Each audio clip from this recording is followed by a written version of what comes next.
It all starts in the Bronx, where Earth's mightiest heroes have gone more or less underground in their superheroic operations due to the fact that Norman Osborn has basically taken over all aspects of crime fighting.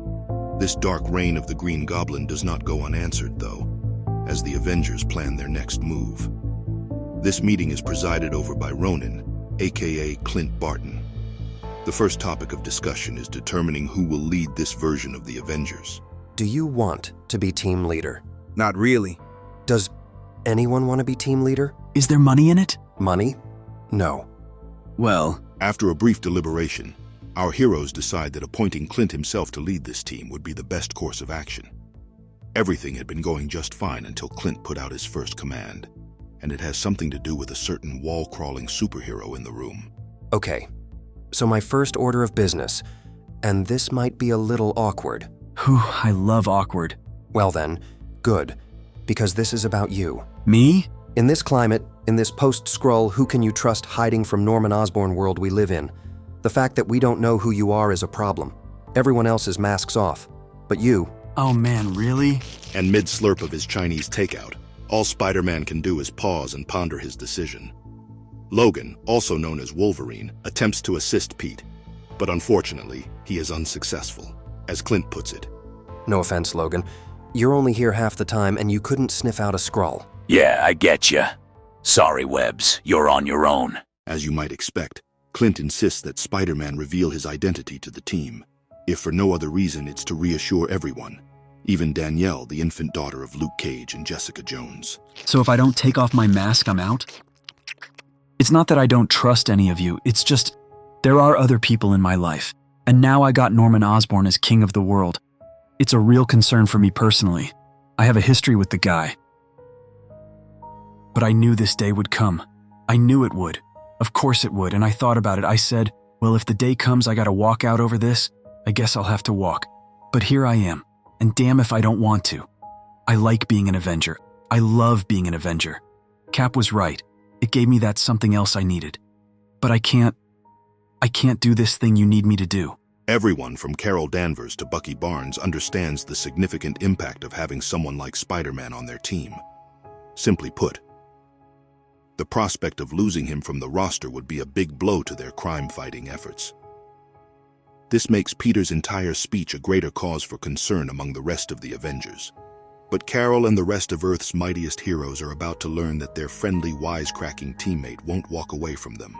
So Peter makes a choice that's as courageous as it is dangerous. My name is Peter Parker. Oh my God. Who? What? Peter Parker! Oh my God! I knew you sounded familiar. Do we know each other? Peter! We went to high school together. We did? Hello, Jessica Jones? I was in science class with you.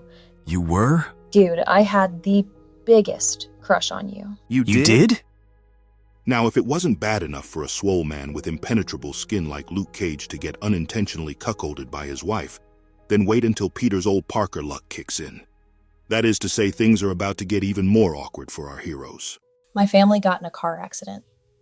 I was in a coma. Oh, Coma Girl. Oh my God, how have you been? Coma girl?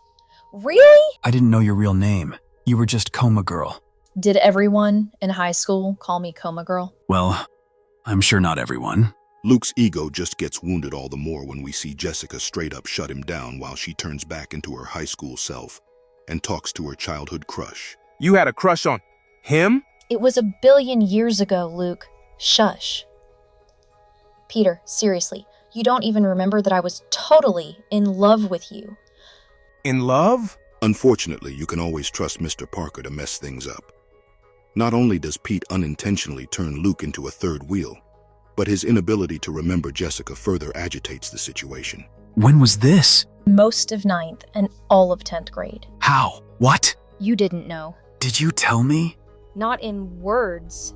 Understandably, the tension in the room is palpable as the rest of Earth's mightiest heroes watch Luke go from bold and confident to awkward and deflated, like a balloon losing air, as his wife pointedly ignores him. Love or crush? Which is it?